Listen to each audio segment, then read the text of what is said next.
everyone, my name is UBXC, back with another Raid Shadow Legends video. Welcome back to the channel. I hope you guys are all having a fantastic day. I hope you guys had an absolutely fantastic Christmas, and you're about to get another Christmas present because a new free legendary champion is coming to Raid Shadow Legends. But before I get into that, I just want to say a massive thank you for the support across the entirety of 2023, especially when I took that massive break. I genuinely appreciate it.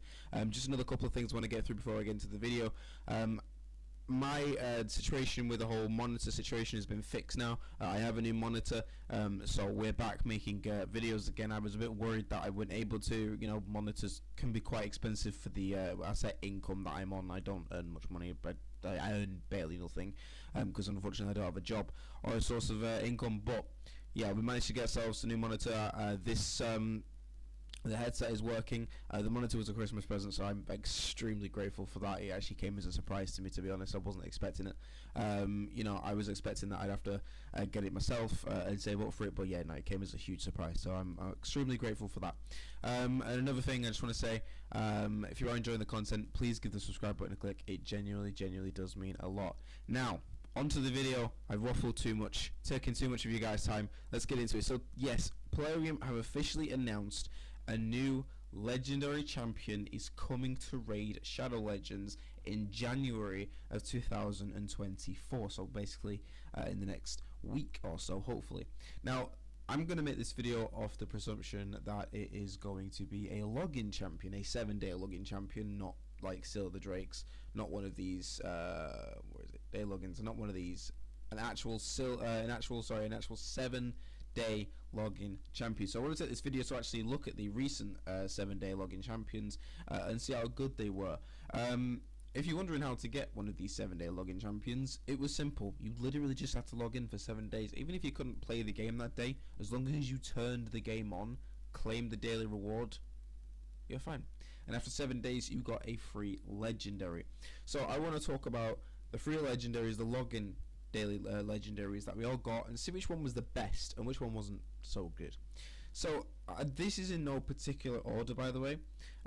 So let's go to the first one that I remember very well, and that is Liana. She was absolutely fantastic. Am I in the wrong? Oh, here we go.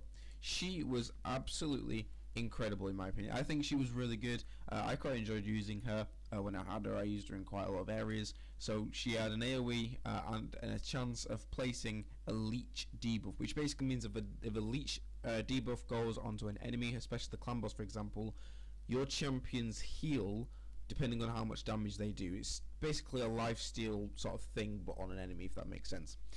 She also had a decreased resistance debuff, a chance of placing one, and then if a target is under a buffs debuff, excuse me, also applies a debuff spread, taking any decreased resistance debuff on the target and placing it on all enemies. This was huge because resistance basically stops you placing debuffs on another enemy if their resistance is too high.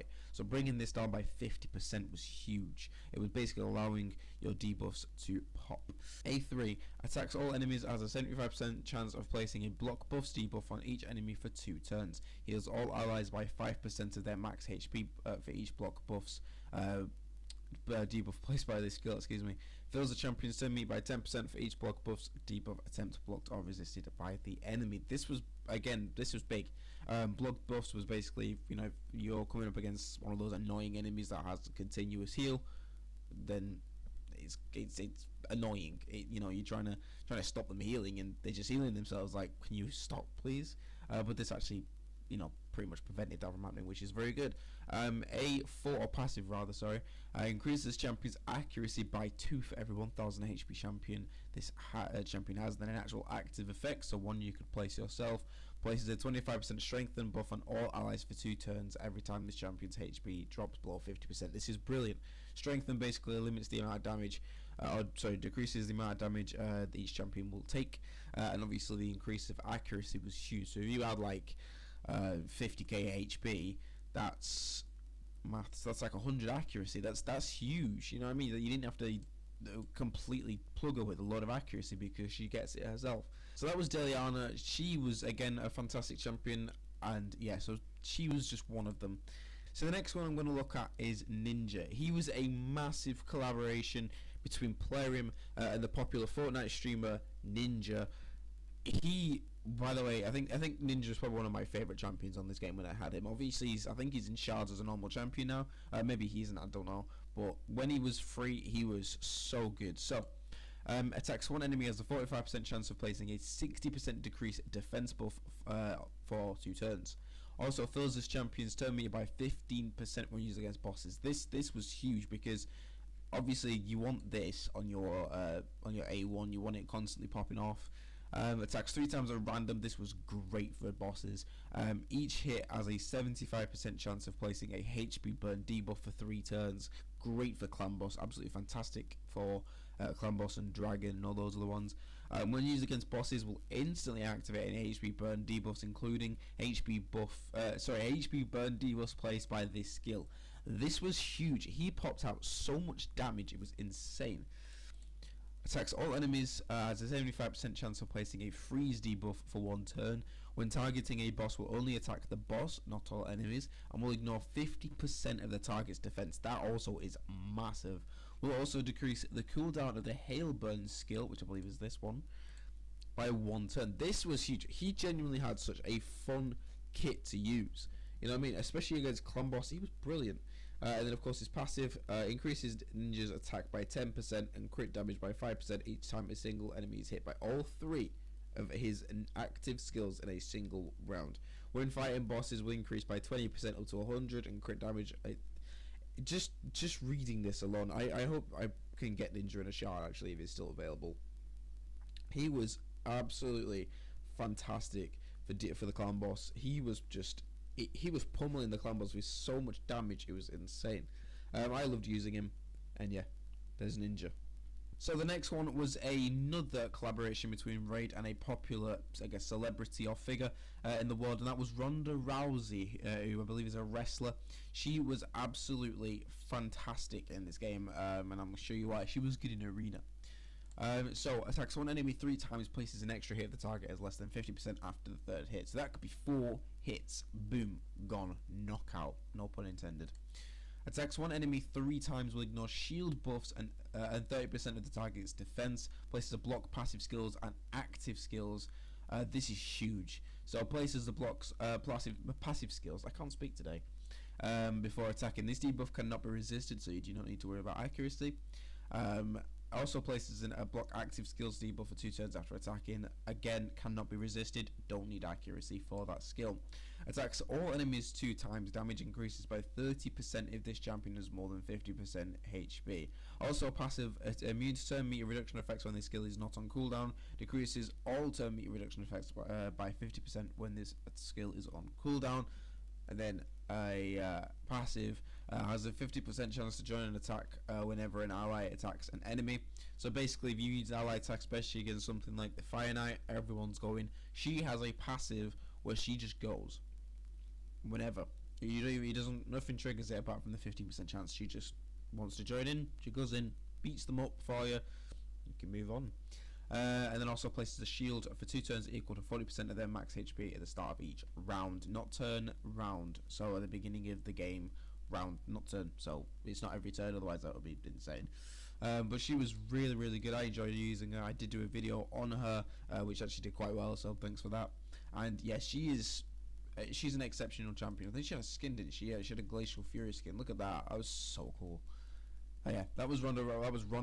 On to the next one. So this next one was another collaboration between Raid Shadow Legends and another streamer. I believe he was a streamer of CSGO. I think it might have been CSGO. I can't quite remember. But this was Alexander the Sharpshooter, part of the High Elves, another free login champion for 7 days. And honestly, I was a little bit disappointed by this. In fact, I'm pretty sure I'd stopped playing the game at this point when he came out. I think I took a break. I didn't actually get him. And to be honest, I wasn't that disappointed that I didn't get him.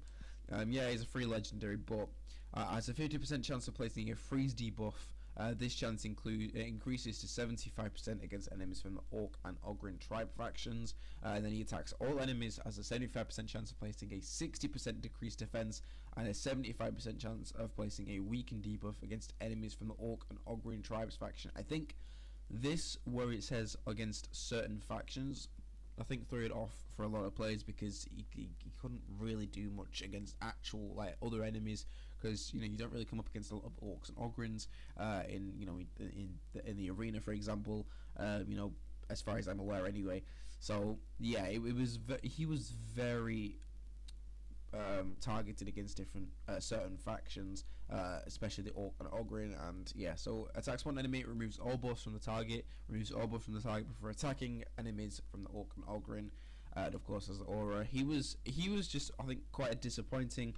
Um, you know, not a lot of champions are going to be perfect, but Anyway, moving on. Here we go. The community's favorite champion, Ultimate Death Knight, or Death Knight, and then obviously you got the ultimate buff. I can't even get over how cool this guy was, especially if you put a poison set on him. He was, even look at the animations, it's funny. He was absolutely fantastic. Of course, Raid did this massive promotion event with him where you got like promo codes and stuff. This was big for the community. I was playing the game at the time he came out, and honestly, he was, I think, one of the best champions in the game, not just login champions.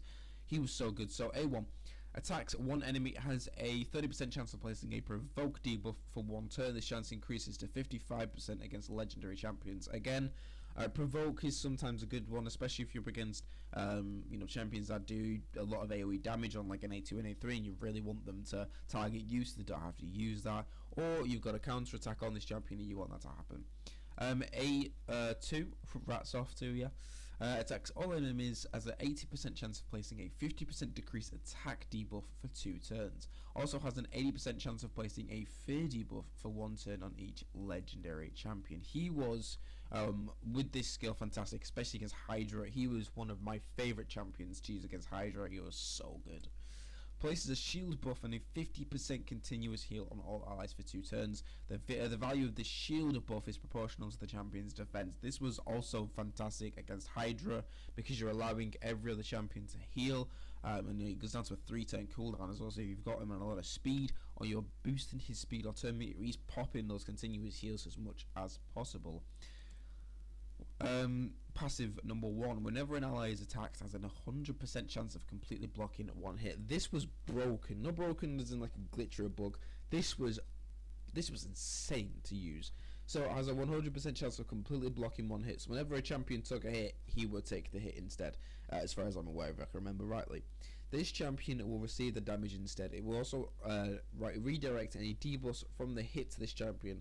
This chance, the chance of blocking a hit and redirecting the buffs is increased. Is decreased to 50% if the attacker is a boss. Does not work if the attack on an ally was an AoE attack. This was massive. And then whenever an enemy is healed, heals this champion by 20%. He was hard to kill. When you're fighting Ultimate Death Knight and he's got the correct gear, he is difficult to kill. He is so strong. And then increases this champion's HP, defense, and speed by 10% for each dead ally. He was, as I've said, one of the best champions we've received on the game, regardless of if it's free or not. He was fun to use, especially in Hydra, bosses, even the arena. He was insane, and yeah, just easily one of the best. I know you could definitely get him in Shards because I've seen him pulled, so good luck trying to get him. He will boost your account, especially if you're a new player. And here we go, the final champion on the list. If I've missed any, please let me know. Please shout at me. Actually, I went off a list that I researched. I wasn't on the game for all of these champions. So yeah, so Arak, if I remember rightly, was a login champion as part of the promotion for the Raid series, which was Call of the Arbiter. He was, I think, the most recent one we've had. Again, 7-day login, simply just log in for 7 days and you would have had him. Obviously this has ended now, this was a little while ago, but he was a very good champion for Spider, for Hydra, because of his AoE HP burn. AoE, HP burn, sorry.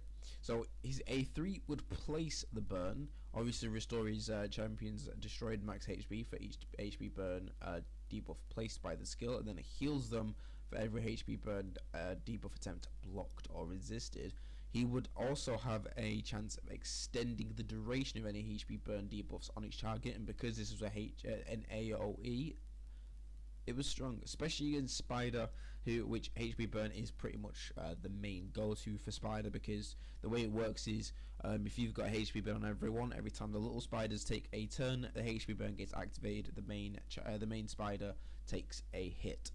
And then attacks all enemies before attacking, instantly activates any HP Burn debuffs, and has a 75% chance of placing a decreased attack debuff on all allies for 2 turns. This was very strong. Again, Spider, he was my main champion for Spider when I had him. And then whenever a HP Burn debuff is activated, destroys this champion's max HP by 5%, increases this champion's damage, crit damage, and defense by 1% for each 1% of their destroyed max HP. And then also increases this champion's speed and resistance by 2 for each 1% of the destroyed max HP. He was very good. He was very strong. My voice is going. He was, again, like the majority of these champions, apart from potentially Alexander, he was very good, especially for early game players. And yeah, so I'm hoping this new login champion that we're going to get is a login champion. I'm hoping I'm not just making this video explaining the login champions and they ends up being behind a, I don't know, a time stamp or anything like that, where you have to play or do something for 30 days, similar to the recent event we've had with the Yuletide one, with the dwarf that we got, the free dwarf. You know, I think it was Jakal. I'm hoping it's a 3-day login. It is coming in January. My voice is going. Basically, United beat Aston Villa yesterday 3-2, and Rasmus Højlund scored last minute late goal. So you know, I was quite shouty about it, celebrating. So my voice is going. But yeah, guys, thank you very much for watching. If you made it this far, I'm pretty sure this is going to end up being a long video. But thank you guys very much for the support. And yeah, I'll see you in the next video. I hope you guys have a fantastic day. And until the next one, I'll see you later.